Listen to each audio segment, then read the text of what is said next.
வணக்கம். மறைந்த தமிழக முதல்வர் ஜெயலலிதா அவர்களின் 77வது பிறந்த நாளை முன்னிட்டு, மருத்துவர் சரவணன் தலைமையில் அக்னிசட்டி மற்றும் 77 பால்குடம் எடுத்து வந்த பொதுமக்கள்.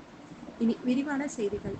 அதிமுகவின் பொதுச் செயலாளர் மற்றும் முன்னாள் முதல்வருமான ஜெயலலிதா அவர்களின் 77வது பிறந்த நாளை முன்னிட்டு, இன்று அதிமுக மருத்துவர் அணி இணை செயலாளர் மற்றும் மருத்துவருமான சரவணன் தலைமையில் மதுரை நரிமேடு பகுதியில் 77 பால்குடம் மற்றும் அக்னிசட்டி ஏந்தி வந்த பெண்கள் ஊர்வலமாக வருகை தந்தனர். அதனைத் தொடர்ந்து மருத்துவமனை அருகே ஏற்பாடு செய்யப்பட்டிருந்த ஜெயலலிதா அவர்களின் உருவப்படத்திற்கு மலர் தூவி மரியாதை செய்தனர்.